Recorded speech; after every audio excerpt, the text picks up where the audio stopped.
Bueno, entonces, ya hemos visto cómo se muestra, cómo se expone, cómo se le muestra a los usuarios externos, por sobre todo. ¿Por qué? Primero porque se considera para las normas contables que los usuarios tipo, o sea, a quienes va dirigida la información contable, son los inversores, o sea, los propietarios, y los acreedores, ¿sí? A ellos va dirigida. Si les sirve a más, digamos, más variedad de usuarios, mejor aún. La información interna que circula en el ente puede tener cualquier formato, cualquier periodicidad, simplemente se usa para los usuarios internos, ¿sí? Ya vimos entonces que los 4 estados contables básicos de presentación obligatoria para las normas contables profesionales, ¿sí? Son los que se trascienden al ente, decimos, ¿sí? Son aquellos que muestran información de uso público y generalizado, porque están a disposición de ajenos al ente, por eso se le dice que son de uso público. Bien, entonces nosotros vimos que, sí, se le acaba de cortar, entonces vimos que, ay Dios,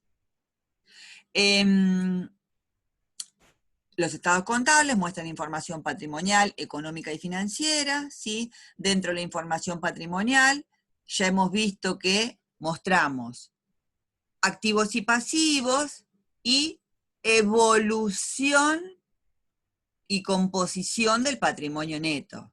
¿En qué estados se visualiza la información patrimonial? Contesten un poco, les pido. A ver, ¿en qué estados?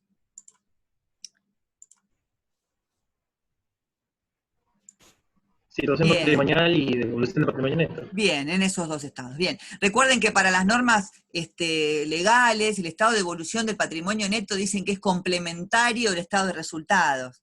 Bueno, para las normas contables profesionales hay que armarlo y hacerlo y presentarlo. ¿Sí? Bien. La información económica, que es aquella entonces que muestra la evolución de los resultados, el estado de resultados, ¿sí? Y la información financiera que muestra cómo se originaron los fondos, entendiendo por fondos un concepto amplio que en nuestro estado respectivo de recursos financieros, ¿a qué se les llama fondos?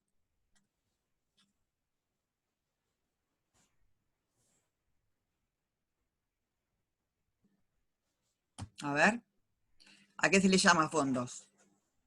Y en ese caso fondos serían el efectivo y los equivalentes de eso. Exacto, el efectivo y los equivalentes de efectivo. ¿Sí? Bien. Entonces, esta información financiera es la que se muestra en el estado de flujo de efectivo, ¿sí? Y muestra cómo se originaron y en qué se aplicaron los fondos. Cómo se originaron, cómo se originó, cuáles fueron las causas que originaron ingreso de fondos y cuáles fueron las causas a las cuales se aplicaron esos fondos, ¿sí?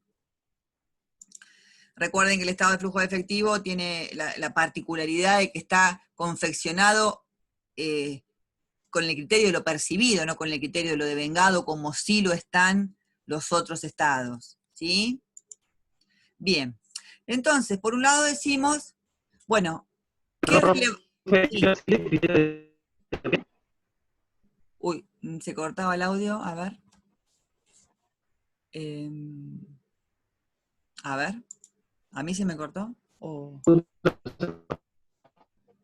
no te escucho?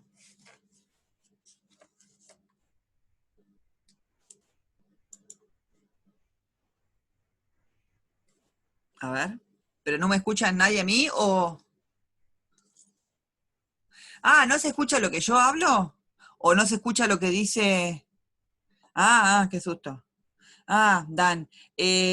Claro, recuerden que nosotros para confeccionar el F tuvimos que pasar la contabilidad que está registrada en base al criterio de lo devengado. ¿Qué quiere decir eso? En base a que los resultados se apropian al momento en el cual se produce el hecho generador, y no en base a cuando los resultados se cobran, si son positivos, o se pagan, si son negativos. No están confeccionados en base a ese criterio.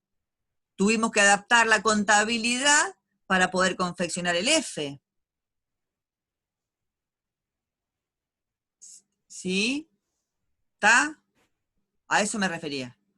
Bien, ¿qué es importante entonces? Que como información cualitativa, no como información que sale del proceso contable, sale del sistema de registración contable que tenga ese ente, la memoria de los administradores. De hecho, la memoria está incluida como elemento, digamos, importante que están obligados los entes a confeccionarla en el artículo 66 de la Ley General de Sociedades. Es como esa historia, es como un raconto, ¿sí?, de lo que pasó en la gestión abarcada en un periodo contable, ¿sí? Cuestiones que complementan la información contable que está siempre exteriorizada en moneda. Bien, otra cosa importante para poder analizar y sacar alguna conclusión es contar con los estados contables del ejercicio o de ejercicios anteriores. Capaz que conviene tener más de un ejercicio, porque justo imagínense comparar el ejercicio con el anterior, con lo que está pasando en el mundo. Obvio, ¿no? Las conclusiones no van a poder servir para pronosticar nada, de nada. O sea, lo mismo que este ejercicio con el que viene cuando esperemos todo se solucione. ¿Sí? Entonces, bueno, tal vez más de un ejercicio necesitemos para comparar. ¿Sí? Y además, sepamos que en determinados entes, en entes que se llaman grandes, sociedades que cotizan en bolsa, ¿sí?, deben mostrar, obviamente si mostraran el resultado por acciones, porque estamos hablando de sociedades anónimas, ¿sí?, deben mostrar el resultado por acción, otra cosa que muestran, ¿sí?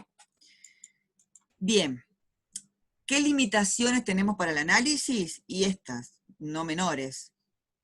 La no consideración de la pérdida de poder adquisitivo de la moneda, obviamente limita, porque yo estoy comparando tal vez un ejercicio con otro anterior, y si no, primero que si ese mismo ejercicio no está en moneda homogénea medido, ya no tiene en cuenta la inflación, la utilidad la utilidad del análisis, las resultas del análisis no van a ser buenas, ¿sí? Y por otro lado, si lo estamos comparando con un ejercicio anterior y no está llevado el ejercicio anterior a la moneda de cierre del ejercicio actual, tampoco es comparable, ¿sí? Otra cosa es cuando se aplican distintos criterios de medición. Si se aplican distintos criterios de medición, Mati, tal vez o se cambia de un criterio a otro, de un ejercicio a otro, o se compara con un ente que utilizó costo con otro que utiliza valores corrientes, y tampoco, ¿sí? O cuando algunos entes tienen la obligatoriedad de aplicar normas contables legales, ¿sí?, que son distintas a las normas contables profesionales. En general pasa con aquellas, no pasa en general con entes privados, sino con entes privados y públicos, ¿sí?, o mixtos, puede pasar esto. Y después, también es importante, cuando se aplicaron normas contables profesionales, bien acorde a lo que dicen las resoluciones técnicas de la Federación Argentina de Consejos Profesionales de Ciencias Económicas, pero que el analista que está analizando la información contable no está de acuerdo, ¿sí? Bueno, son todas cosas que pueden pasar. Bien, previo al análisis tenemos que ver entonces estas tres cuestiones que no son menores. Si realmente los estados contables, el juego completo de estados contables, es representativo, ¿sí? Quiere decir si reflejan razonablemente la realidad, ¿sí? Si contienen todo lo que deberían contener, es decir, si se cumple con el requisito cualidad e integridad, y si sirven como base para la toma de decisiones. Yo creo que este es los tres son importantes. Que si son confiables, si la información es confiable. No está sesgada, no hay criterios subjetivos, ¿sí? Bien, esto es algo que no está de acuerdo mucho en la doctrina, ¿sí? Entonces, ¿qué es primero? Es como el huevo y la gallina. Primero es el análisis y después la interpretación, o es al revés. Parecería que primero se interpreta para luego analizar, ¿sí? Otra postura es, el análisis de estados contables no requiere necesariamente interpretación, ¿sí? Y bueno, yo creo que los estados contables están con su lenguaje codificado, si lo queremos decir de alguna manera, ¿sí? Y mediante la interpretación es como que decodificamos esa información, ¿sí? Una postura. Bien, tareas vinculadas al análisis, ¿sí? Primero interpretamos, así yo ya estaré tomando una postura de que primero se interpreta y después se analiza, ¿sí? Bueno, primero interpretamos la información y luego la analizamos, y ahí la analizamos ¿cómo? Y en general con el uso de herramientas que se llaman indicadores, ratios, razones, cocientes. Por supuesto que ninguno de estos términos es igual a ninguno en el diccionario de la Real Academia Española. Eso no quiere decir que a los efectos nuestros no los tomemos como indistintamente, digamos indicador, digamos ratio, digamos razón, digamos cociente, tomémoslo así, ¿sí? Con cualquiera de ellos. Luego que sacamos estos indicadores, que los calculamos, ¿sí? Los relacionamos o bien con los mismos indicadores del ejercicio anterior, cuidándonos en la homogeneidad de la información del ejercicio anterior respecto al actual, o los comparamos con lo que arroja, los indicadores que arrojarían un estado contable de una empresa del sector, del mismo sector, hotelero, de agencia de viajes, gastronomía, lo que fuese, ¿sí?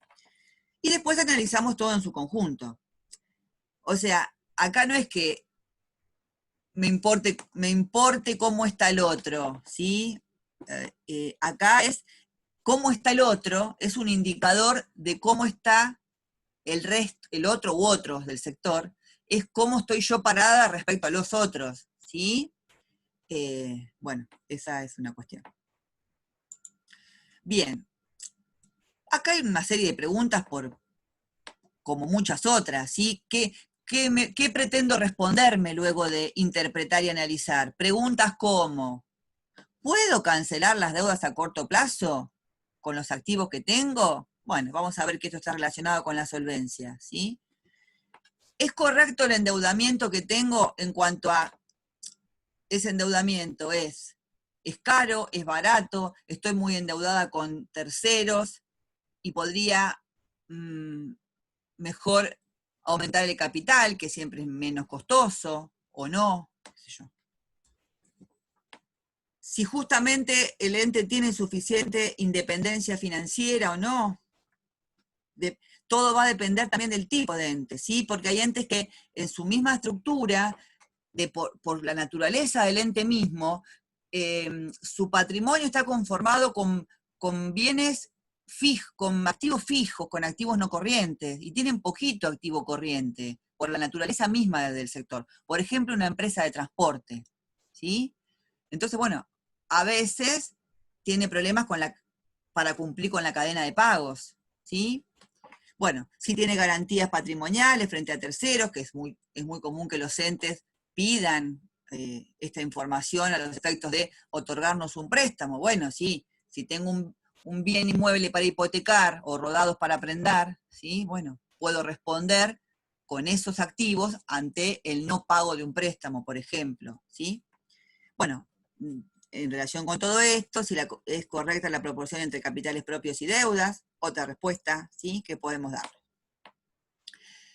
Previo a esto tenemos que ver quién es el analista. O sea, hay dos tipos de analistas, el interno y el externo. El interno obviamente integrado, practicado por los integrantes y administradores del ente, o sea, todos los administradores del ente, y externo, en general, a quien va dirigida la información de uso público generalizado mediante los estados contables, ¿sí? Y la situación es muy diferente entre ambos, porque obviamente el interno tiene mucho más acceso a la información, no hay restricciones en la información, ¿sí? Pero el objetivo de análisis de un analista interno es saber cómo está, cómo estamos, bien, mal, patrimonialmente bien, pero financieramente mal, o económicamente bien, pero no podemos atender los pagos porque los cobros tienen un plazo de cobro mayor que el plazo de pago. Bueno, información para la actividad operativa. En cambio, el analista externo, el objetivo que tiene es, bueno, por ejemplo, un banco a quien se le entrega los estados contables, hace este análisis, interpretación y calcula los indicadores, todo esto para ver si le otorga o no un préstamo de X peso a X periodo o no. Bueno, depende cómo esté el ente, ¿sí? Entonces, no solo es distinto el acceso a la información, sino el objetivo que tiene cada analista. ¿Sí? ¿Alguna pregunta hasta acá?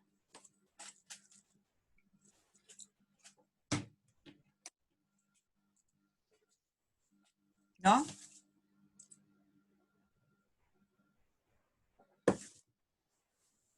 ¿Nada? Bueno. Bueno, entonces, ¿qué vamos a hacer y qué vamos a comparar y qué vamos a analizar y contra qué lo vamos a contrastar? Bueno, los datos por sí solos mucho no me sirven, ¿sí? Podemos comparar entonces con datos del mismo ente, pero de estados contables anteriores, o con datos, o podemos comparar en términos absolutos o en términos relativos, ¿sí? Vamos a ver, creo que venía ahora el ejemplo. Acá, ¿sí?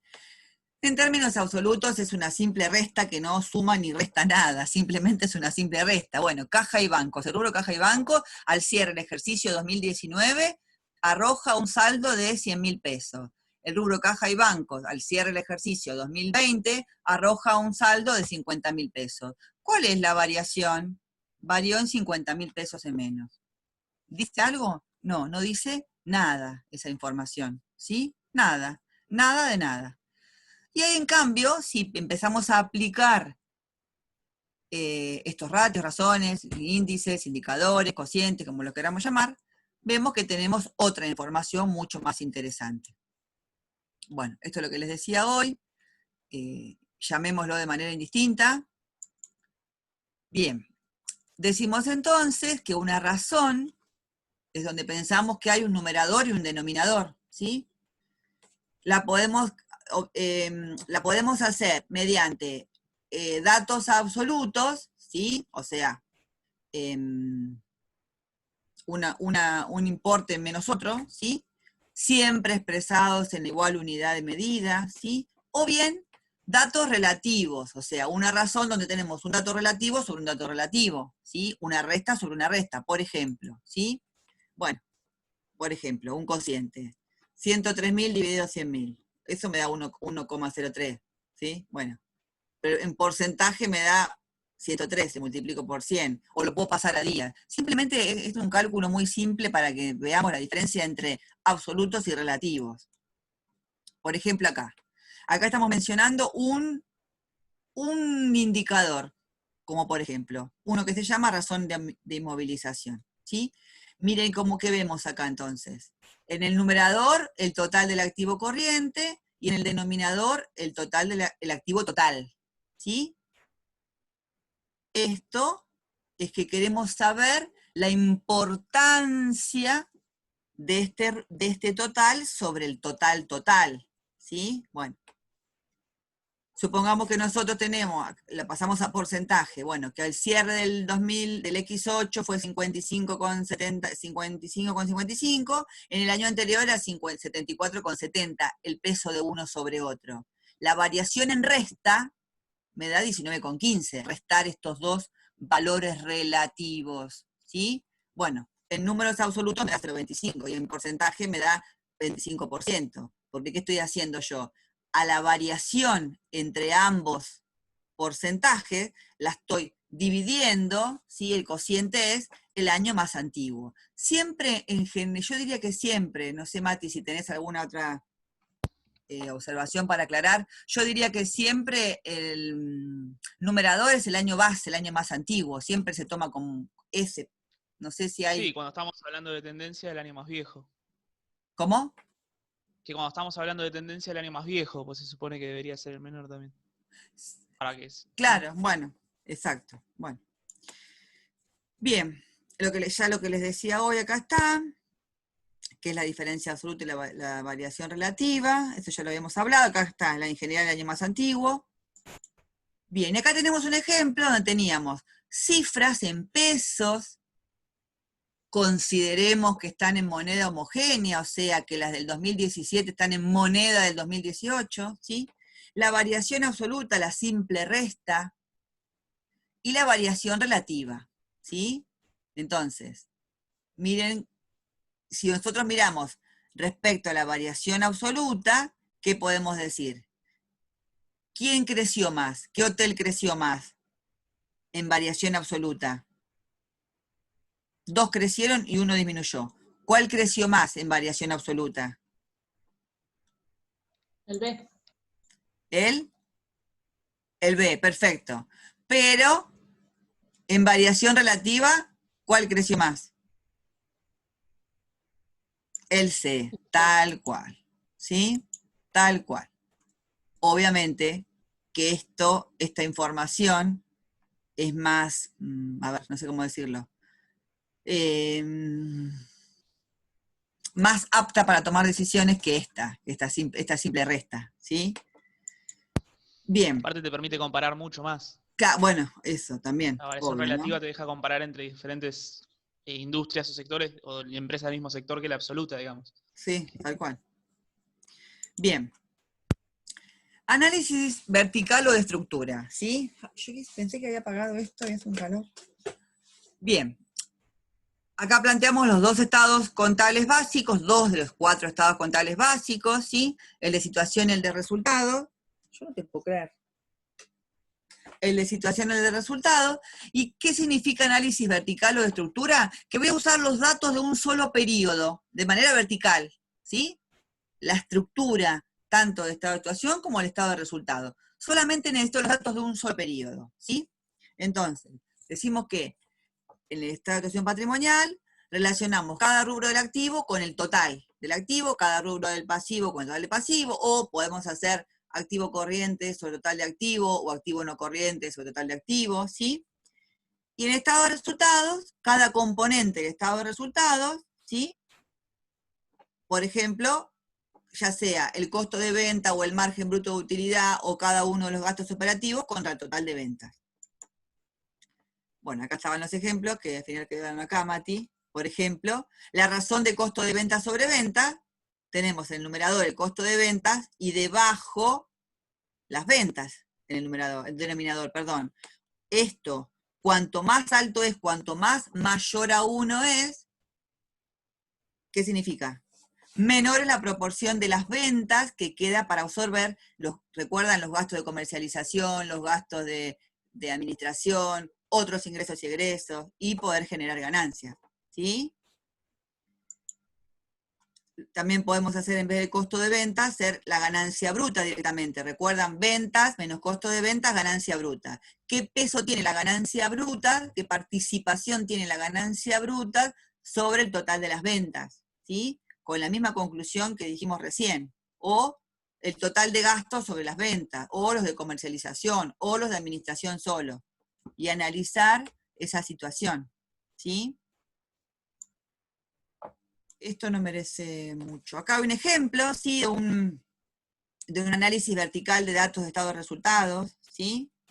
Donde están los importes en pesos, y el peso, o el análisis vertical, respecto de la prestación de servicios o ventas, que se le asignamos el 100%, el peso que tiene el costo, el peso que tiene la utilidad, ¿sí?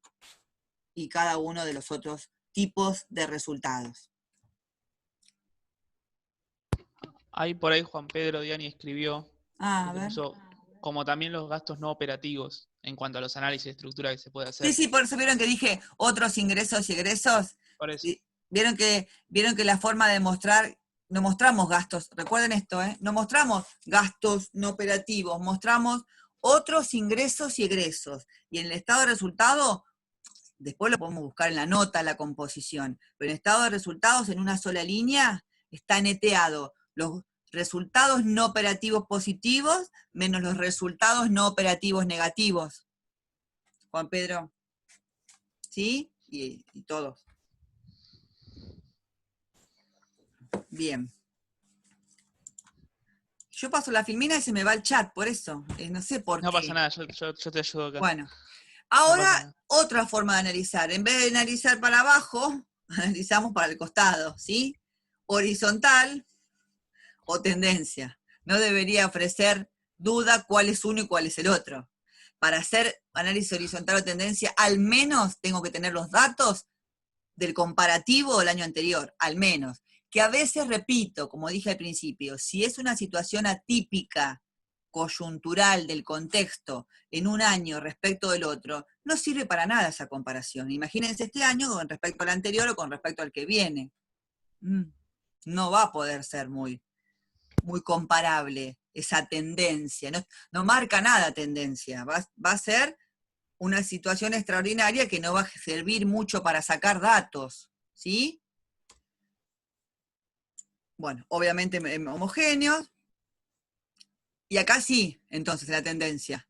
El denominador, la cifra del año base o el más... ¿Por qué base? Porque si estamos haciendo tendencia de 4 años, va a ser el más antiguo. Estamos haciendo tendencia de 2, va a ser el anterior, el más viejo, ¿sí? O sea, siempre va a ser más antiguo. Pero si son más de un ejercicio, busquemos el más antiguo. Y numerador puede ser o solamente la cifra correlativa del posterior o la variación. Yo puedo decir 2017 menos 2018 dividido 2017. ¿Sí? La variación sobre el más antiguo, o puedo hacer directamente uno sobre otro. Por ejemplo, acá está. ¿Sí? La del periodo posterior o la variación entre ellas sobre la del más antiguo. Por ejemplo, el activo del 2018 dividido el activo del 2017, ¿sí?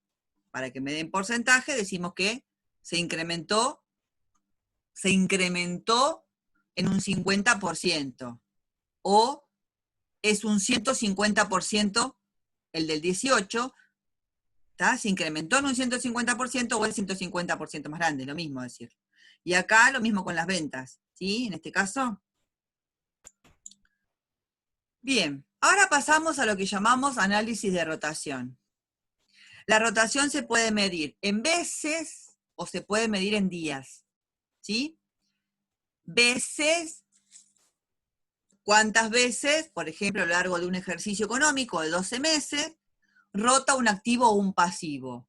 Eso hay que compararlo con un flujo de transacciones, es decir, el activo, compararlo con las ventas, por ejemplo, ¿sí? O también se puede medir en días, ese flujo, ¿sí? También se puede medir en días. Por ejemplo, acá hay un ejemplo. Si un activo rota 4 veces a lo largo de un año, el saldo considerado para el cálculo representa aproximadamente de 3 meses del flujo en cuestión, por ejemplo, ¿sí? O podemos preguntarnos, ¿cuántos días se pueden afrontar ventas con la existencia que tenemos de insumos, como preguntaba hoy Magdalena, insumos o bienes de consumo o insumos, es lo mismo, ¿sí? ¿Para cuántos días de venta me alcanza? Obviamente que hay limitaciones acá, porque estamos hablando de una actividad que es estacionaria. Yo no puedo darlo por bueno, si me alcanza para 2 meses, pero si yo tengo la mayor actividad concentrada en esos 2 meses, no, que tengo una actividad que las ventas más o menos son constantes durante todo el periodo, bueno, ahí sí puedo responder a esta pregunta, por ejemplo, ¿sí? Por ejemplo, el saldo promedio de los bienes de consumo y el costo de ventas de todo el ejercicio, 1.000.000 de pesos, ¿sí? Este cociente nos da 0,10, que es lo mismo que decir un 10%. ¿Cómo se lee esto? Esto se lee que el saldo que hay en los bienes de consumo, ¿sí? Equivale al 10% del total del costo de lo vendido, ¿sí? Lo que me quedó equivale al 10% del total del costo de lo vendido, ¿sí? Si nosotros queremos pensar esta rotación en días, ¿qué podemos decir? A ese 0,10 lo multiplicamos por la cantidad de días, en este caso, del ejercicio completo, 365 días. Y esto me da 36,5. Estos son días, veces por días, me da días, ¿sí? Esto significa que el saldo que me quedó de bienes de consumo o de insumos me alcanza más o menos para cubrir 36 o 37 días de ventas. ¿Sí? ¿Se entiende esto?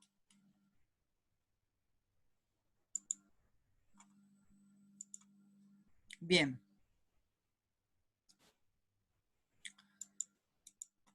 Bueno, una vez obtenidos los ratios o porcentajes, y tener el resto de la información cualitativa que se necesita, o lo comparamos con lo que nosotros aspirábamos a llegar, estándares, o con empresas del sector, ¿sí? O con información de años anteriores, bueno, y elaboramos las conclusiones respectivas. Bien, y ahora vamos a pasar a ver entonces algunos de los ratios o indicadores que se utilizan para analizar la estructura patrimonial, ¿sí? Uno se llama razón de solvencia, otra razón de endeudamiento, razón de liquidez, y acá tenemos dos, liquidez corriente y liquidez seca o restringida o prueba del ácido. Razón de inmovilización, razón de la financiación de la inversión inmovilizada, ¿sí? Bueno, obviamente que esas razones tienen un numerador, un denominador, un significado, bueno, y vemos qué más tenemos. ¿Qué decimos respecto a la solvencia? Que hoy estaba en la primera pregunta ya, ¿puedo pagar podría atender el pago de las deudas? Era una pregunta genérica. Bueno, decimos que un ente es solvente cuando o no tiene deudas, o las tiene, pero las puede pagar. Esto es un concepto muy fuerte del análisis de la estructura, ¿sí? Pero a veces, ya de por sí les voy aclarando, que creo que lo dije en la clase que grabé, que ningún indicador por sí solo dice nada. Y muchas veces varios indicadores juntos tampoco alcanzan, ¿sí? Así que bueno, esto es una batería de herramientas para tomar decisiones, pero no es que con este indicador ya me quedé tranquila, pues ya esto me dio como 25, bueno, estoy recontenta. No es así. Porque a veces es la sábana corta, ¿sí? Es la sábana corta que nos pasa a los altos. Nos tapamos acá y nos tapan los pies, o nos tapamos los pies y nos destapamos. Bueno, porque ¿qué pasa acá también? Yo puedo tener problemas en la solvencia, puedo estar justo, pero tengo aceitadísimo el circuito de cobros. Entonces, los cobros son un relojito y no fallan nunca, que me permite, ese flujo de fondos me permite cancelar deudas. Capaz estoy muy justa en cuanto a la estructura, pero tengo el problema un poco solucionado por ese lado, ¿sí? ¿Cómo se mide la solvencia? La tradición. Hay varias, es más, hay varias según varios autores, porque yo ya miré 3, pero bueno, más nos quedamos con uno que es el libro que Mati tiene y usa en la otra materia, que bueno, es un señor que... Qué lástima que no los invitamos, Mati, ¿no? A la charla el otro día. Sí, No iban a entender nada. No, bueno, pero era bastante general. Buscaba ¿Está el que... video para que lo vean después de esto o no? Porque estaba Sí, creo que fácil. está el link. Sí, Está el link, ¿no? ¿Se los podría sí, subir, sí. Mati, o no? Sí, lo subimos.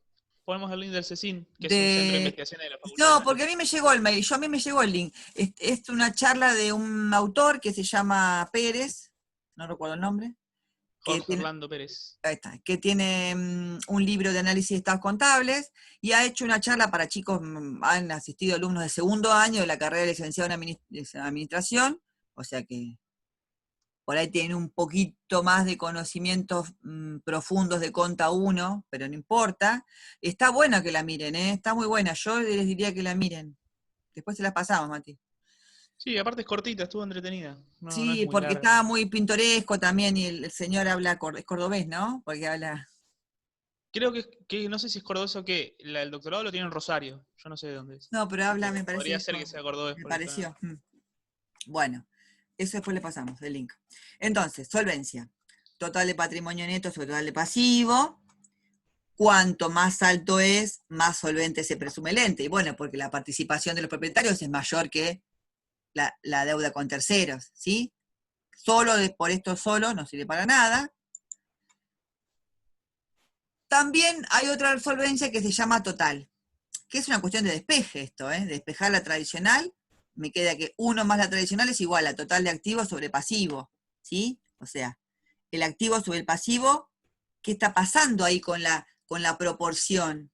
¿Son iguales? ¿El activo es mayor que el pasivo es mayor que el activo? Bueno, y ahí está la cuestión de qué pasa con la posibilidad de cancelar las deudas si no tengo un flujo de ingreso de efectivo bien cronometrado, y esto estamos muy justos, podré llegar a tener problemas para cancelar las deudas, ¿sí? La contracara de la razón de solvencia es la razón de endeudamiento. La contracara, el inverso, es la inversa.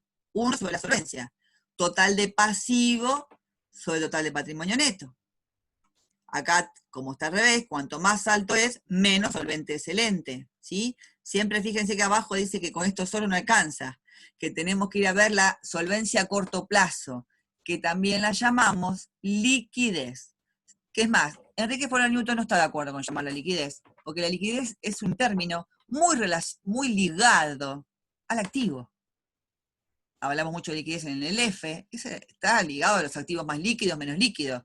Y acá esta razón comprende el pasivo. Entonces, bueno, mejor llamarla solvencia a corto plazo o solvencia inmediata. Bueno, no importa, la mayoría la conoce como liquidez, así que la seguiremos llamando liquidez.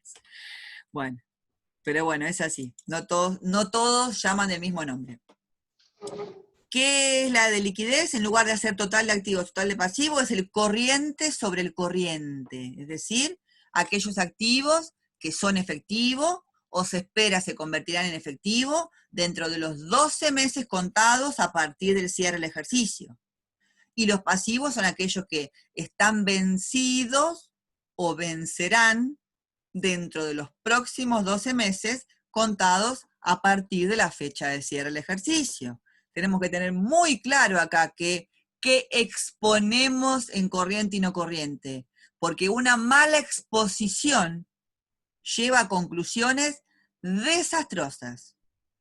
Si yo tengo una cadena de pagarés a cobrar y a pagar a 30, 60, 90, 180, 420 días, 592 días, y al momento de exponerla, no los expongo como corresponde, lo corriente y lo corriente, lo no corriente, no corriente, y obvio que el análisis va a ser un desastre. Y el usuario tiene que saber si puede atender este activo corriente, puede atender o no este pasivo corriente. ¿Sí? Eso es importante. Importantísimo. Vos, Mati, si querés agregar algo, agregá mientras yo tomo agua. ¿Sobre la liquidez? No, sobre lo que quieras que se te ocurra. Sí. No, yo te voy a encajar a vos el ejemplo de palanca. ¿De palanca? Bueno. No, digo, a ver si querés agregar algo. O pregunten, chicos. Pregunten, sí. Por acá ¿Hasta mucho acá vamos tampoco bien? hay.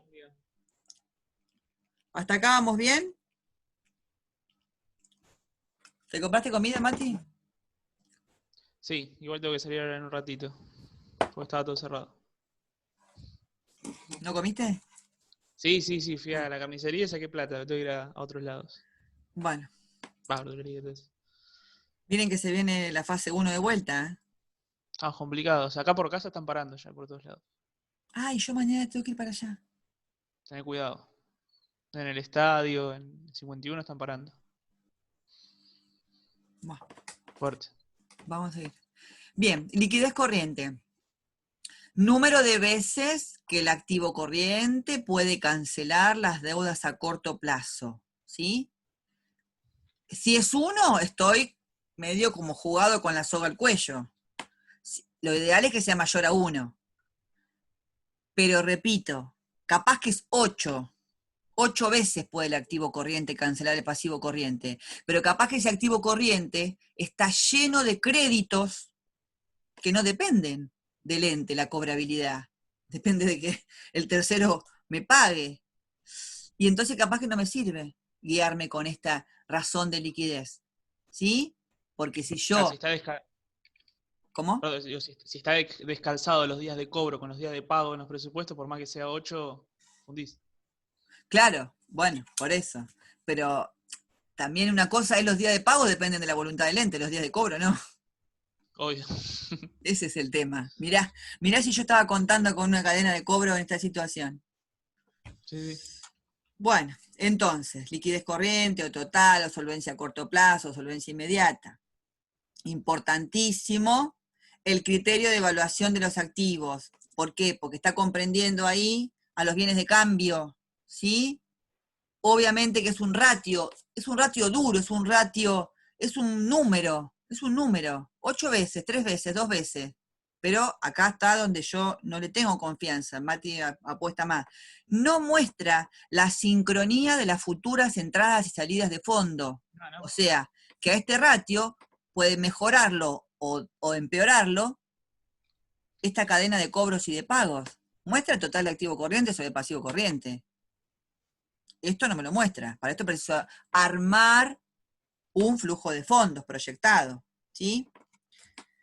Bueno, y una razón igual o mayor a... ¿Cómo? Ya subí la charla del doctor Pérez. Ah, por si la buenísimo, quieren ver. buenísimo. Subirla en la parte general. Lo avisamos después. Dice charla doctor Pérez sin para dar crédito Ah, bueno. a quien la hizo. Así. Sí. Bien. Una razón igual o mayor a cierto estándar daría tranquilidad, pero al revés ahora. Una inferior a... Si yo, esto me da menos, qué sé yo, 0,5. Pero tengo bien aceitados los cobros o puedo manejar las fechas de vencimientos con los proveedores, capaz que tampoco es tan problemático, que me dé casi 1. ¿Sí? Ni una cosa ni la otra. Ni descansar en que me da más que 1, qué suerte que tengo, ni que sea menos de 1, 0,80, por decir algo, no estoy diciendo ejemplos. Pero tengo la sincronía, la puedo manejar entre los cobros y los pagos, y bueno, me da cierta tranquilidad también. Bueno, y si yo quiero restringir, quiero, ¿cómo se dice la palabra? Se me fue. Afinar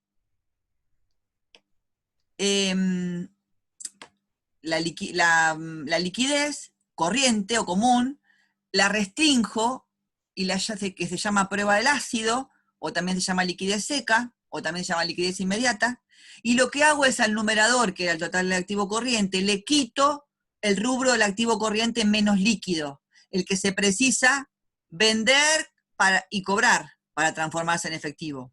¿Sí? Entonces, cuando calculo, capaz que calcule la otra, me da 8, estoy recontenta, pero cuando saco los bienes de cambio, me da menos 10. ¿Qué significa eso? Que tengo un peso importantísimo de los bienes de cambio en el activo corriente. ¿Y ahí cómo lo soluciono? ¿Cómo soluciono? ¿Cómo afronto el pasivo corriente si tengo mucho bien de cambio en el activo corriente que tengo que vender y cobrar para efectivizarlo? ¿O le voy pagando a los proveedores con los bienes de cambio? ¿Me están siguiendo lo que digo? Trato de decirlo lo más sin palabras raras, como un Baray Usalmati, pero para bajar un poquito. ¿Me siguen? Lo que estoy diciendo de 8 menos 2. ¿Alguien pregunta? ¿No? ¿Está? ¿Listo? ¿Vamos? ¿Seguimos? Bien. Entonces, saco los bienes de cambio, quito el peso de los bienes de cambio. Decimos acá entonces que cuanto más alto es, más solvente se supone que es el ente, ¿sí?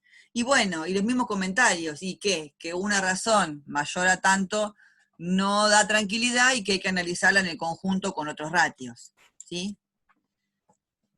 Por eso dice acá, si es menor a 1, hay poca liquidez, pero hay un alto stock en bienes de cambio, que no realizable rápidamente, porque hay que convertirlo, ¿sí? O sea que a mí me da la sensación que yo estoy con unas filminas que no, bueno, voy a seguir. Que no son las últimas, bueno, no importa. Capital corriente o capital de trabajo neto, fondo de maniobra, ¿sí? En las normas contables argentinas se entiende por capital de trabajo neto al activo corriente menos el pasivo corriente. Hay otras clasificaciones que no se basan en el corriente y en el no corriente en los 12 meses, sino en el ciclo operativo de los entes, ¿sí? ¿Cuánto tarda un ente en comprar, pagar, vender, cobrar? ¿Sí? Eso más que nada cuando los entes no tienen un desarrollo estable, por decirlo de alguna manera, sino que, bueno, que son estacionales, ¿sí? Bueno, este capital de trabajo neto no aporta mucho, pero bueno, tienen que saber de que cuando se dice capital de trabajo, tienen que saber a qué estamos refiriéndonos.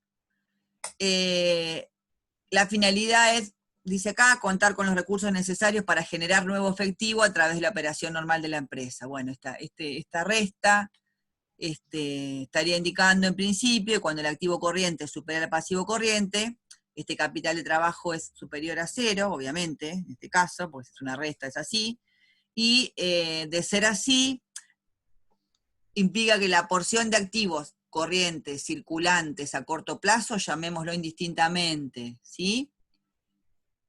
Hay una porción que está financiada con pasivo no corriente. Y sí, obvio, porque si el activo corriente es mayor al pasivo corriente, quiere decir que hay una porción del activo corriente que está financiada por los pasivos no corrientes, ¿sí? De ser al revés, esto es más preocupante, donde estoy financiando, ¿sí?, al activo corriente, en realidad, el activo corriente tiene que financiar a deudas, no me alcanza para financiar las deudas a corto plazo, ¿sí?, en este caso. Acá está en un esquema más entendible, me parece a mí. Si es mayor, miren lo que pasa acá. Toda esta porción de activo corriente, ¿sí?, está financiando a las deudas a largo plazo.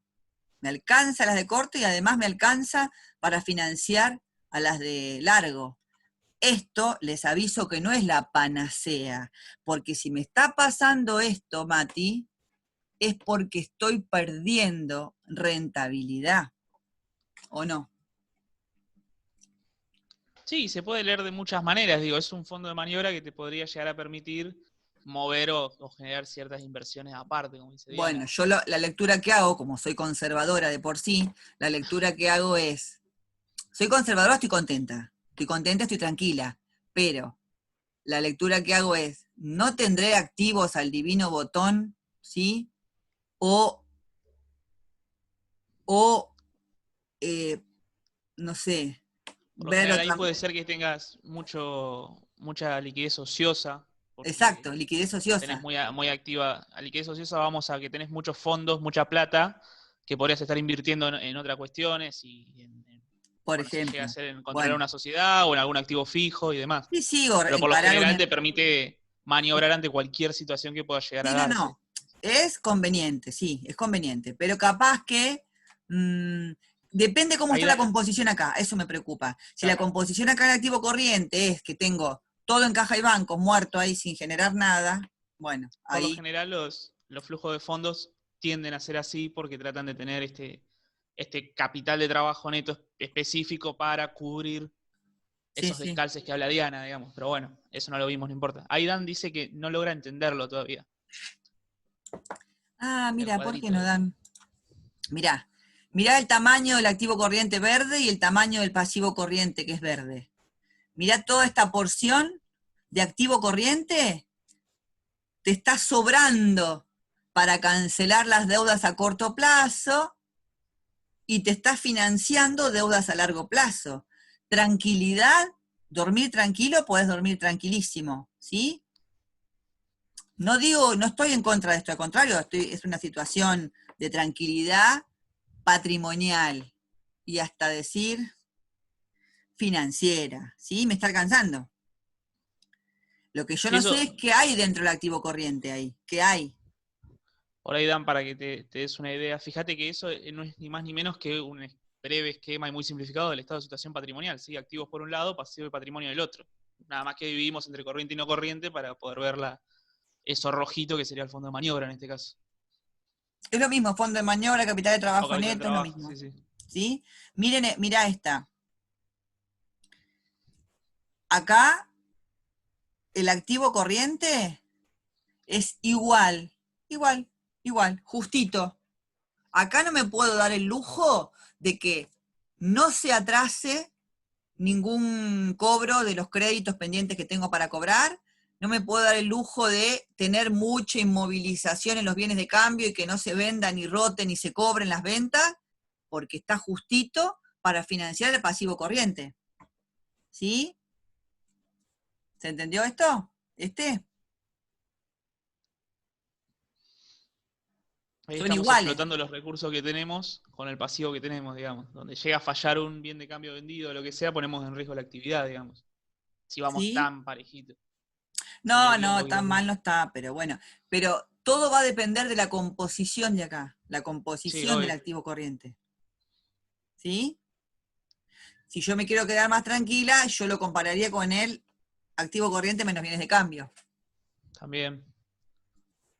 para ver si ahí sí estamos igual o no. Y esta es la situación no deseada, donde el activo, ¿se entendió hasta ahí? No sé por qué. Abril dice si es más riesgoso el segundo. En realidad habría que ver y compararlo con un montón de información más que no tenemos. El Pero sí, segundo podríamos. es más riesgoso que el primero, seguro, porque son iguales. Son iguales, ¿ves? Son iguales.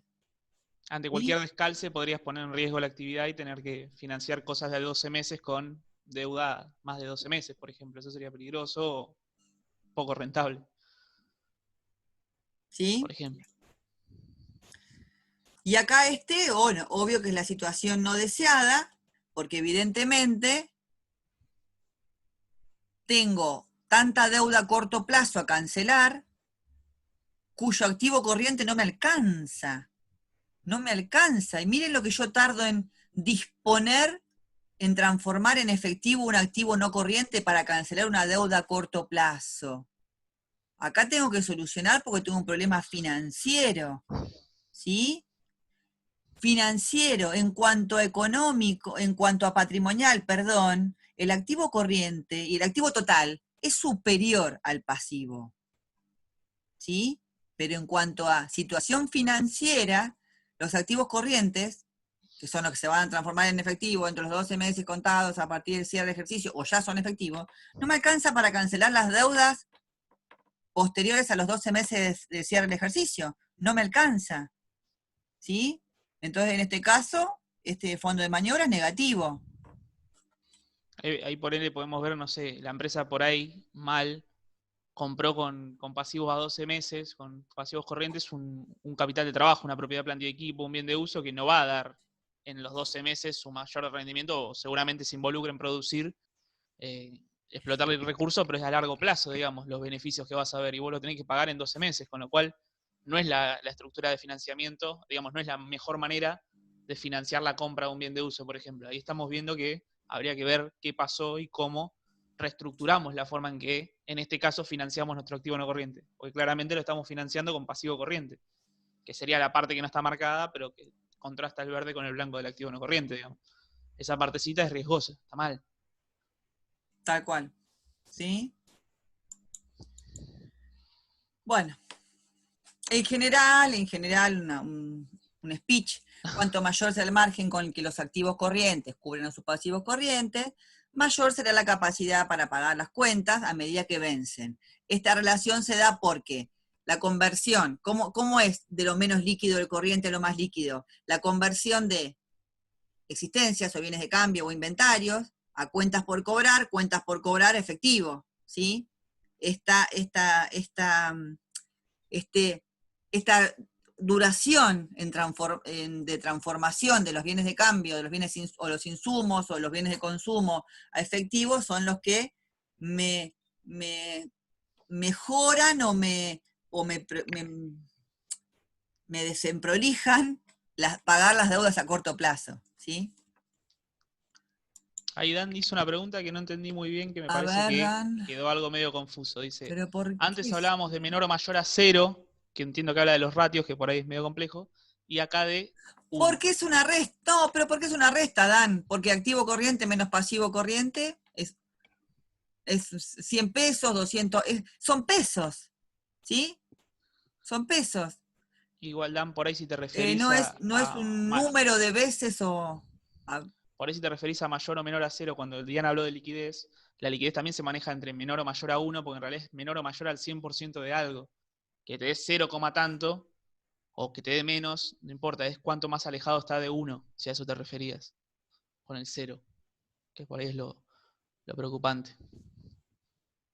¿sí? Bueno. El tema es que yo ahora aprieto acá cuando se va esta Filmina y se me van los chicos, no sé por qué se Sí, me no va. sé, es medio complicado tu chat. Bueno, A mí también a veces se me esconde. acá, esta se llama razón de capital corriente el activo. Si es una razón del capital corriente el activo es porque en el numerador es el capital corriente o capital de trabajo neto y en el denominador es el activo, ¿sí? El capital corriente el numerador, el activo el denominador, ¿sí? Obviamente que acá cuanto más bajo es, menos solvente es, se presume el ente, ¿sí? Porque quiere decir que el pasivo corriente es bastante parecido al activo corriente. Bien. La razón de inmovilización está vinculada al revés. ¿Qué peso tiene el activo no corriente total del activo? Cuando hicimos el primer ejemplo, hoy más adelante, la primera vez que sacábamos una diferencia en porcentaje, o en variación, o en valor absoluto, o en relativo, estaba el ejemplo de la razón de inmovilización, ¿sí? El peso que tiene el activo no corriente sobre el total del activo. Cuanto más alto es, acá, mayor la proporción del activo que se encuentra indisponible para cancelar deudas a corto plazo. Porque quiere decir que este ente tiene un importante peso de activo no corriente más que activo corriente. Como les decía hoy, por ejemplo, los entes que, ¿cómo se llaman estos? Las empresas de transporte, las empresas de energía eléctrica, ¿sí? Que bueno, tienen que buscar la liquidez para cancelar deudas a corto plazo de otro lado, de los flujos de entradas y salidas, porque de la estructura no lo pueden. También habla mucho, ¿no?, de las barreras de entrada y de salida, Diani. Digo, es mucho más riesgoso involucrarse en una industria o en una empresa que tenga una gran razón de inmovilización como sector. Por ejemplo, si nos queremos meternos en una refinería como YPF, pues tenemos que instalar un montón de inversión que cuando nos querramos ir va a ser más difícil irse y es mucho más difícil entrar. También se puede leer de ese lado, digo. Cuán tan riesgosa es una empresa en época de crisis, por ejemplo. Porque tiene muchas cosas que no se van a convertir en dinero rápido. Y eso se analiza también, por ejemplo. Claro, está bien. Bueno, por eso dice acá. Acá estaba el ejemplo. ¿Ves? En determinados sectores es necesario movilizar. Es la naturaleza, la idiosincrasia de ese sector, tener mucho peso, ¿sí?, de activo no corriente. Lo que se puede hacer es, dentro del activo no corriente, desagregarlo, a ver, bienes de uso, propiedades de inversión, intangibles, cuál es el peso de cada uno respecto al total del no corriente, para tener nada, saber la composición simplemente, a esto se refiere acá. Bien, razón de la financiación de la inversión inmovilizada, ¿sí? ¿Cómo está financiada?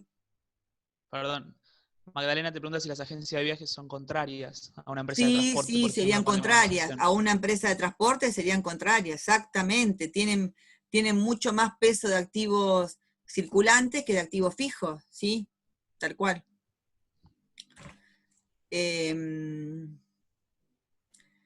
Esto que estaría, miren, yo creo que entiendan el nombre.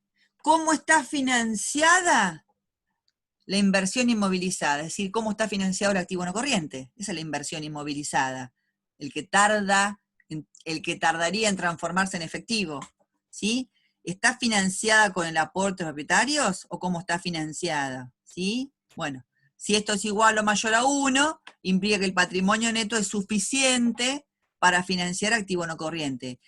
pero yo, en mi humilde criterio, considero que muchas veces es más beneficioso un préstamo a largo plazo, bueno, depende, no, Va a depender del nada, costo que tenga cada una de para las fuentes. financiar un equipo, una planta, un inmueble, una construcción de un edificio, que un préstamo a corto plazo para cancelar un activo corriente.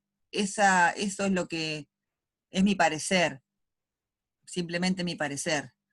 Pero hay que mirar muchas cosas, no puedo decir esto así como una verdad absoluta para nada, es un parecer. Nada. Bueno, que si no implica que si es menor a 1 sea un problema, porque quiere decir que si no está financiada por el patrimonio neto, está financiada por un pasivo a largo plazo, obvio, ¿sí? Así que no necesariamente financiar, es lo que estoy diciendo yo, financiar activo no corriente con pasivo no corriente es un problema. Para mí esta razón no me parece muy atractiva su conclusión. Bueno, y ahora lo vamos a dejar al Mati. Así le paro un cachito, Mati, ¿o no? Ahora si analizamos ratios de estructura. Ahora acá tenemos de rentabilidad, ¿sí? Ratios de rentabilidad, donde tenemos una que se llama rentabilidad neta o rentabilidad total de los propietarios, uno u otro nombre indistinto, no le pongan todo el nombre entero. O la llaman neta o la llaman de los propietarios. El costo de financiarse, que se mide de dos lados, lo vamos a medir de uno acá. Se mide del costo de financiamiento, puede ser del pasivo o del patrimonio neto. Vamos a hacer hincapié al costo de financiamiento del pasivo. La financiación externa o ajena. ¿Cómo medimos la rentabilidad del activo? Y después otro concepto, otro indicador, que se llama efecto palanca o apalancamiento o leverage. ¿Sí? ¿Qué hora es? Son las 5:30, Diani. Bueno. Yo quería... Para un cachito. Sí. Los chicos dicen que vieron la clase igual.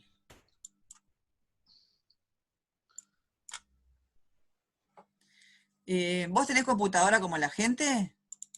¿A mí me decís? Sí. ¿Sí? O sea, ¿tenés internet como la gente? Pareciera que sí, me cambiaron el modem, todo, estoy hecho un animal ahora. Ah, bueno. Ah, ¿fueron los de Fivertel? Sí, si no viste que te dije, estuve hablando hasta recién porque fue un lío. Pues no pueden entrar, entonces me lo dejaron en la puerta, tuve que bajar a buscar. Bueno. No, yo porque te dejo me pongo a hacer otra cosa. Si vos querés, no hay drama, yo tengo el PPT abierto. Bueno, escúchame. No sé si Pará. ¿Me querés